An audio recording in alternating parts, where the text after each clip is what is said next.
दोस्तों, अपने जीवन का एक बहुत ख़ास पल आज आपसे शेयर करने जा रही हूँ, क्योंकि मैं जानती हूँ अगर मैंने यूट्यूब के प्लेटफॉर्म के माध्यम से आप मेरी एक फैमिली हो तो मेरा अधिकार बनता है मैं अपनी कई चीज़ें आपको बताऊँ। कई लोगों ने पूछा था मैम आपसे बात करना चाहते हैं, मैम आपके बारे में जानना चाहते हैं, तो यही वीडियो मैं आज लेके आई हूँ।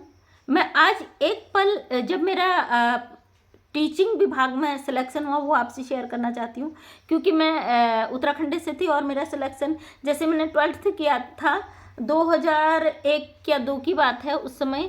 तो मेरा सिलेक्शन एक आरएसएस विद्यालय में हुआ था और वहीं से बाद में मेरा शिक्षा मित्र में चयन हुआ था प्राथमिक सरकारी स्कूल में, जो फिर बाद में मैंने छोड़ दिया था इलेक्शन लड़ने के चक्कर में। तो मेरा जब सिलेक्शन हुआ था वहाँ पे तो मैं अकेली लेडीज़ थी और अकेली लेडीज जो मेरे पुराने भाई बहन हैं वो जानते हैं मैं, क्योंकि मैंने अपने चैनल पे वीडियो डाली हुई है पुराने चैनल पर, वो डिलीट हो चुका ऑलरेडी। लेकिन मैं अकेली लेडीज थी और मुझे उन सारे जेंट्स टीचरों के बीच में सब कुछ करना था। वहाँ का जो देहात एरिया था, एकदम बैकवर्ड पिछड़ा एरिया था, बहड़ी का एक यूपी में गाँव है, वहाँ पर मेरा सिलेक्शन हुआ था बंजरे गाँव में। तो वहाँ पे 5वीं तक बड़े मुश्किल से लड़कियों को स्कूल भेजा जाता था, लड़कियों को स्कूल नहीं भेजते थे। और उस समय गांव में टॉयलेट की व्यवस्था नहीं थी, कच्चे चूल्हे टाइप के बनाए जाते थे। जो सुपर सफाई कर्मी होते हैं वो आते थे, सुबह सफाई करके चले जाते थे। लेकिन वहाँ की जो दशा देखी ना, मुझे बड़ा दुख हुआ वो चीज़ देख के कि इतना पिछड़ा एरिया। हालांकि बहुत पुरानी बात है, 2001-2 की बात है, उस समय नहीं सुविधाएं होती थी, बट लड़कियों की शिक्षा भी रोक दी जाए तो बड़ा दुख हुआ। क्योंकि मैं उत्तराखंड से टॉपर थी, हाई स्कूल और इंटर मैंने टॉप पर किया था और मैं कॉलेज भी पढ़ रही थी साथ साथ में। तो दोस्तों बड़ा दुख हुआ और मैंने उस समय ये तय कर लिया कि मैं यहाँ की लड़कियों को पढ़ाऊँगी। उसके बाद मैंने उन लड़कियों के घर घर जाके उनके पेरेंट्स से रिक्वेस्ट करा, उन्हें समझाया एक एक चीज़। शुरू में जो है वहाँ के घर वाले मुझसे बहुत नाराज़ हुए। उन्होंने कहा अरे कि शहर से आई है, ये हमारी लड़कियों को बिगाड़ देगी, हमारी महिलाओं को बिगाड़ देंगी। पुरुष मेरे विरोध में खड़े हो गए थे, लेकिन नहीं, मुझे पता था मैं इनको एक कर सकती हूँ। अगर मैं इस गाँव में आई हूँ, मैं अपना शहर छोड़ के देहात में आई हूँ, तो मुझे यहाँ पर बदलाव लाना है। मैंने ये डिसाइड कर लिया था कि मेरी ज़िंदगी की शुरुआत यहीं से है, क्योंकि वहाँ पे बिजली नहीं था, बिजली की समस्या नहीं थी। गर्मी के दिनों में बिल्कुल बहुत आफत कट जाती थी, गर्मी बेहिसाब, दिन रात को 3-3 बार नहाना, दिन में गर्मी सहन करना, मतलब मानसिक रूप से भी इंसान थक जाएगा। थकी थी, लेकिन मैंने डिसाइड कर लिया था कि मुझे यहाँ पे कुछ करना है अगर आई हूँ। तो मैंने घर घर जाके लड़कियों को, उनकी माँ को समझाया, तो उनके पिता मेरे विरोध में आ गए। फिर धीरे धीरे मैंने उनके पिताओं की मीटिंग रखी और उनके पिता जो भाई थे हमारे गांव के, जब उनको एक एक चीज़ समझाई तो भाई उनके समझ में आया और उन्होंने अपनी बेटियों को स्कूल भेजना शुरू करा। और धीरे धीरे वहाँ की लड़कियाँ पढ़ी और उसके बाद मैं एक मथुरा शिविर में उनको लेके गई। पहली बार गए थे वो बच्चे शिविर में, क्योंकि भाई जो हमारे थे वो शिविर में जाते थे, आचार्य लोग उन्हें लेके जाते थे, लेकिन लड़कियों को नहीं भेजा जाता था। वहाँ पे कोई लेडी टीचर नहीं थी, मैं पहली महिला थी। मैंने उनको समझाया जब मैं शहर से आके आपके बच्चों के लिए करना चाहती हूँ तो आप गांव में रह के क्यों नहीं करना चाहते। शिक्षा सब हर किसी का अधिकार है, शिक्षा जीवन का सबसे महत्वपूर्ण पहलू है। अगर हर लड़की हर महिला इस शिक्षा का मतलब समझ जाए तो ज़िंदगी से लड़ना सीख जाएगी। क्योंकि ग्रामीण क्षेत्रों में, देहात क्षेत्रों में महिलाएँ बहुत कुछ सहती हैं, बहुत कुछ उन्हें बर्दाश्त करना पड़ता है शिक्षा के अभाव में, लेकिन उसका फल मिला। सब ने अपनी बेटियों को भेजा स्कूल और मैं जब आरएसएस शिविर में वो लड़कियों को अपने साथ लेके गई और भाई बहनों को लेके गई, हमारा विद्यालय नंबर 1 पे आया। और वहाँ के लोगों ने टीवी में जब देखा कि मथुरा शिविर में हमारे बच्चे टीवी पे नज़र आ रहे, बहुत बड़ी बात थी उसमें टीवी पे आना, न्यूज़ में आना। तो इतना भयंकर विशाल शिविर लगता था, अभी भी लगता है आरएसएस का। तो उसमें जब उन्होंने अपनी बेटियों को देखा, हमें देखा, तो उसके बाद काफ़ी गांव के, मतलब वो गांव के बच्चियां तो आती थी, अदर गांव के भी आने लग गए, कई किलोमीटर से साइकिलों में उनके पेरेंट्स छोड़ने आते थे और वो लड़कियां भी आने लग गई। आज उस गांव की लड़कियां सबसे पढ़ी लिखी है। वहाँ की एक लड़की सरस्वती नाम है, आज भी मुझे याद है। और जब वहाँ पे फंक्शन होता था उनको झांकी के लिए तैयार किया जाता था। बहुत नंबर 1 की लड़कियाँ थी। वो लड़की डिग्री कॉलेज में पढ़ाती है। मुझे पता चला, अभी मैं मिली नहीं हूँ, उनकी इच्छा थी कि वो मुझसे मिले।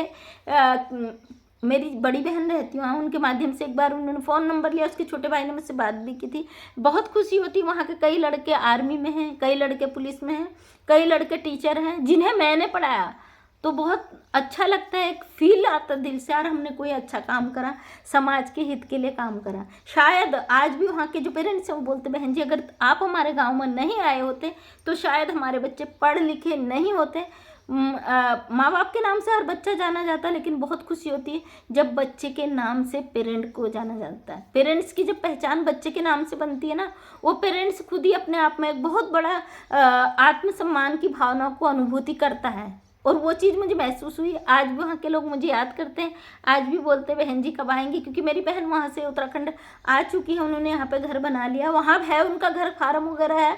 कभी कभी जाते, लेकिन गर्मी के मारे हम जा नहीं पाते हैं। कभी 2-3 सालों में या 4 सालों में जाऊँ तो वहाँ गाँव में भीड़ लग जाती, क्योंकि जिन बच्चों को मैंने पढ़ाया था वो बहनें सब शादीशुदा है, बच्चों वाली हैं, और कई भाई जॉब में लग चुके, लेकिन उन्हें जैसे ही पता चलता है दीदी गांव में आई है, पूरा गांव इकट्ठा हो जाता है। बहुत खुशी होती है, क्योंकि किसी अच्छे कदम के लिए मैं आगे बढ़ी। उस गांव की लड़कियों को पढ़ाने में मेरा प्रयास रहा, और जो मेरा लक्ष्य था उसमें मैं कामयाब हुई। अपने आप में खुशी की होती, क्योंकि वहाँ के जो सदस्य थी जिनका स्कूल था, श्री झुन्नालाल सरस्वती विद्या मंदिर के नाम से स्कूल था, वो सदस्य जी की शादी नहीं हुई थी, क्योंकि वो 90 साल उनकी उम्र थी। और बताया जाता था कि जब भी उनकी शादी तय हुई थी, 2-3 बार उनका रिश्ता तय हुआ था, तो उनकी जो होने वाली वाइफ थी वो एक्सपायर हो गई थी 2 बार या 3 बार शायद। उन्होंने मुझे गोद लेने की बात भी कही थी, मैडम मैं आपको गोद लेना चाहता हूँ। उनकी बहुत सारी प्रॉपर्टी, खेती वगैरह थी, कि मैं आपको गोद लेना चाहता हूँ, और मैं चाहता हूँ मेरा नाम से आप स्कूल चलाएं। मैंने कहा अध्यक्ष जी स्कूल तो आप ही के नाम से चलेगा, लेकिन क्योंकि जो नाम पड़ गया, जो रजिस्टर्ड हो गया हो, तो वो तो रहना ही रहना है, लेकिन मैं यहाँ नहीं रह सकती, मुझे कोई प्रॉपर्टी नहीं चाहिए। आज भी उनकी जो प्रॉपर्टी थी, जिन लोगों ने उनको पाला था, वो किसान फैमिली से थे। जो अध्यक्ष जी थे वो गंगवार फैमिली से थे, और वो किसान लोग, उन्हें उनकी सेवा की, वही खेती देखते थे। अब काफ़ी समय हो गया और मुझे ज़्यादा नॉलेज वहाँ का नहीं है, कौन करता क्या करता है, कहा जाता है कि वही किसान लोग उसको करते हैं। आज भी उनके नाम से विद्यालय चल रहा है। कभी गई यूपी बहेड़ी तो वहाँ का मैं भी चाहती हूँ कि मैं वहाँ की वीडियो बनाऊँ, एक बार डालूँ यूट्यूब चैनल पर। काफ़ी समय हो गया, बहुत साल हो गए मैं नहीं वहाँ पर जा पाई, क्योंकि उस समय मेरी मात्र 17-18 साल उम्र थी जब मेरा सिलेक्शन उस स्कूल में होता। आज से 2001-2 की बात है, तो बहुत कम उस समय मेरी एज थी, 17-18 साल समथिंग ऐसी होंगे, 17-18 साल की एज होगी।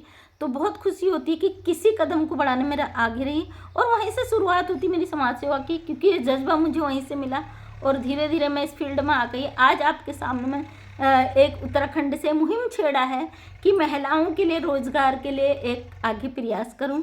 उस पर आप लोगों के प्यार सहयोग बहुत ज़रूरी है, और जैसे मुझे उस फील्ड में सफलता मिली, उम्मीद करती इस फील्ड पे भी सफलता मिलेगी। क्योंकि मैं जब यूट्यूब पे आई थी तो मैं सोशल साइट से बिल्कुल मैं अनजान थी, अभी भी मैं नहीं जानती। तो मेरे बच्चों ने कहा आज के दौर में कोई ज़रूरी नहीं है कि आप ऑफिस में जाके काम करो, आप किसी फील्ड में जाके काम करो, आप सोशल साइट पे घर बैठे भी काम कर सकते हो, यहाँ से भी आप मोटिवेशन दे सकते हो। तो अपने बच्चों की एक राय सुन के मुझे लगा हाँ सही कह रहे हैं, क्योंकि इंटरनेट का ज़माना है, तो घर बैठ के भी हम कर सकते हैं। मैं यूट्यूब पर आई और आपने प्यार दिया, आपका ढेर सारा प्यार के लिए आपको ढेर सारा धन्यवाद। उम्मीद करती हूँ ऐसे अपना प्यार बनाए रखोगे, और जो भी आपके सवाल होंगे उसका जवाब मैं ज़रूर दूंगी, और ये भी उम्मीद करूँगी कि आपको संतुष्ट करने में बिल्कुल 100% सक्सेस हूँ। और डेली सुबह 8 बजे मेरा वीडियो आता है, उस पर अपना प्यार दें।